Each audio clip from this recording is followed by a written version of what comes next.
Tregoj dhe ambicje ti nëse ka. Unë nuk e di që është... E ka një ambicje? Po patjetër, domethënë është për një politikan, mos ketë ambicje, nuk je më politikan. Po pse nuk e ka pranuar këtë ambicje që ka? Është shumë e ndershme ta pranosh edhe okay. Tani ai mund ta shprehë në moment kur do jetë gara për të filluar betejë për zgjedhjen e kryetarit të ri, patjetër. Po ka dhe një strategji të tij politike që mendon që unë as nuk e di, po as nuk jam personi i dur për ta thënë, nëse do ta dija. Nëse ai ka një strategji të tillë, do jetë ai që doja bëj ditur qytetarëve shqiptar. Okej. Unë do të ndaleshim pak tek çështja Balluku, një çështje kjo shumë e përfolur, po në datën 12, pra pas nesër, praktikisht i bie do të ketë një vendim të gjykatës kushtetuese. Ju jeni një njohës i mirë çështjeve ligjore dhe sigurisht mund të bëni një interpretim tuaj sa i takon vendimit të gjykatës kushtetuese referuar antarëve që ajo përbën. Si shikoni këtë vendim që mund të jepet? Mund të jetë një vendim surprizë për ne që e presim ne si qytetarë, kam fjalën. Apo surprizë për zotin Rama? Unë mendoj që zoti Rama është hapur i papërgatitur në gjithë këtë histori dhe kjo histori ka filluar që me ankimin kushtetues zotit Berisha, i cili kur i drejtuar për herë të parë gjykatë kushtetuese kërkoi shfuqizimin e masave si antikushtetuese për sa kohë që pretendonte që do të ishte marrë më parë autorizimin nga parlamenti. Gjykata kushtetuese në vendimin e zotit Berisha ka qenë shumë e qartë. Thotë vetëm në 3 raste do merret autorizimi i parlamentit: kontroll banese, arrest shtëpie dhe arrest me burg.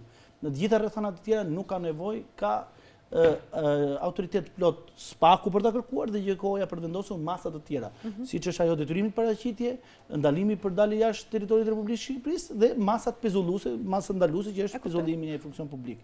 Me këtë logjik SPAK-u ka bërë kërkesë GJK-s, GJK-ja e ka miratuar pezullimin në funksion publik. Edhe shumë e saktë. Për mendimin tim, është një vlerësim i drejtë i gjykatës dhe i SPAK-ut, sepse duke qenë titullar i institucioni i cili ka bërë procedurat e prokurimit publik, ti ke gjithë pushtetin e mundshëm si titullar i institucionit të pengosh shkëtimin. Çka do të thotë? Ti nuk bashkëpunon me organin e akuzës të marrën dhe administrimin e dokumentacionit, mund të pengosh marrën dhe thirrjen e dëshmitarëve dhe ndryshimin e dëshmimeve të tyre në organin e akuzës, prandaj kërkohet një masë e tillë pezulluese. Më lejo të bëj një pyetje, e ka patur në kompetencën e tij ose e ka në kompetencën e tij GJK shkarkimin nga detyrat e zonjës Balluku dhe nëse ka patur, nëse ka patur, pse nuk e ka bërë apo nuk e ka në kompetencë për ta bërë një gjë? Thjesht në pezullim. GJK-ja është merr vetëm një masë që është masë pezullimi nga një funksion publik, është masë ndaluese, e cila ka afat 3 mujor. Dhe zgjatet vetëm deri në afatin 3 mujor. Në këtë rast, GJK-ja ka marrë një vendim për mendimin tim që është i drejtë dhe në vlerësimin tim do të qëndrojë në fuqi edhe në gjykatën kushtetuese. E beson që do të ndodhë një vendim të tillë? Patjetër, sepse gjykata kushtetuese. Ke një arsye të fortë që nuk të çon të vendoshë mund të ndodhë kundërta e saj? Po pra, sepse gjykata kushtetuese, po ta shpjegojmë pak më parë, në rastin e zotit Berisha ka përcaktuar rastet se kur mund të merret autorizimi i parlamentit. Në asnjë rast tjetër nuk merret autorizimi i parlamentit. Zoti Rama e interpreton në mënyrë të zgjeruar. Thotë që më detyron mua gjykata që unë ta shkarkoj ose ta pezulloj një kryeminist. Po patjetër, një ministër ose zëvendës kryeminist. Po patjetër që detyron. Për sa kohë që ka një ndërhyrje në ekzekutiv këtu në sa i takon institucioneve të drejtësisë? Fare. Sipas zotit Rama dhe pretendimeve të tij, e kam fjalën. E para punës një SPAK-u i dha gjithë kohën që të reflektonte edhe të merrte një vendim politik, sepse me pjekurinë shumë të madhe edhe për nevojën për mos bërë politik, i e komunikoi akuzën e mori të pandehur. Po. Kur për 3 javë nuk u reagua nga kryeministria dhe nga zonja Balluku, e cila të jepte dorëheqjen, ose kryeministri të merrte masa për ta shkarkuar nga detyre, atëherë u detyrua SPAK për të kërkuar caktimin e një mase të re, që është ajo e pezullimit nga detyra. Nuk ka ndodhur rasti i parë. Të gjithë rastet e tjera janë në invers. Caktohet masa, pastaj merret i pandehur. Vetëm në këtë rast është marrë pandehur, pastaj është caktuar masa. Nuk ka ndodhur në raste të tjera. Ky është rasti i parë dhe unikal që ka ndodhur në këtë formë. Nëse do të kishte një vendim pro zonjës Balluku, pra do ta rikthente atë në detyrë, çfarë do të thoshte ky vendim për institucionet e drejtësisë, edhe për ne si qytetarë? Shiko, unë jam i bindur që SPAK-u për të paktën veprën për cilën i ka komunikuar akuzën dhe ka marrë pandehur zonjën Balluku atë të shkeljes barazisë tendre e ka vërtetuar. Domethënë, në bindjen time SPAK-u për këtë vepër ka mbyllë timet, nuk është i bindur që janë gjithë elementet e veprës penale. edhe nuk ka më diskutime lidhe me këtë fakt. Sikur dhe sot ajo që është në gjykat për këtë ka të sipërisht vërtetuar si vepër. Unë kam binë time që s'paku po heton vepra të tjera. Dhe për sa kohë që ka shtrirë hetimet edhe në lote të tjera, edhe në procedura të tjera të nderimi, mendoj që po heton për vepra të tjera. Dhe kjo nuk mund ta bëjë gjykatën kushtetuese të jap një vendim ndryshe, apo nuk ka? Gjykata kushtetuese do marrë një vendim lidhje vetëm për masën e pezullimit. Dhe jo për çështjen penale. Për çështjen penale nuk ka asnjë këtakër gjykata kushtetuese të hyjë fare. Domethënë çështja penale vazhdon në mënyrë të pavarur, vazhdon dhe hetohet e gjitha me radhë derisa të kalojë çështja në gjykim. Dakor. Por duket në një farë forme sikur çështja Balluku ka çuar në një përplasje zotin Rama me shoqatën e gjyqtarëve. E keni parë kështu jo? Shumë e përflasin që kjo mund të jetë një arsye që ka çuar në këtë debat mes këtyre palëve. Zoti Rama ka kohë që është në përplasje. Është një pretekst për zonjën Balluku që ka çuar në përplasje zotin Rama me shoqatën e gjyqtarëve? Shiko, zoti Rama ka politikë të qeverisë në 13 vite të qeverisë së tij ka një mungesë totale të mbështetjes ndaj një pushteti të pavarur si është pushteti gjyqësor.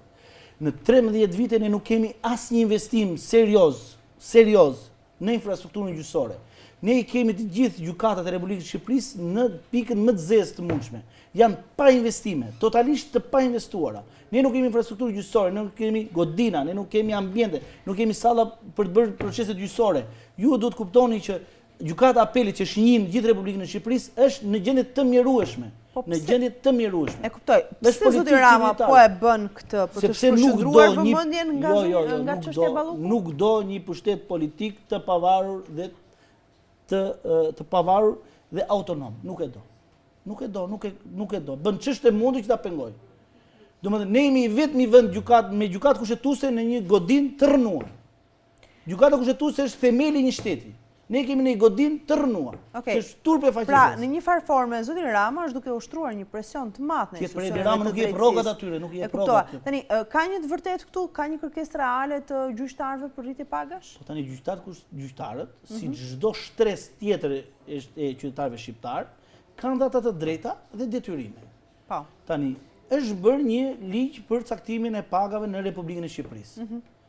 Dhe gjyqtarët shqiptar të gjitha shkallëve të gjykimit, domethënë të shkallës parë, të apelit të gjykatës së lartë, gjithë me radhë, pretendojnë që kanë një të drejtë që paga tyre nuk është marrë në llogaritje sipas dispozitave ligjore të miratuar në Republikën e Shqipërisë.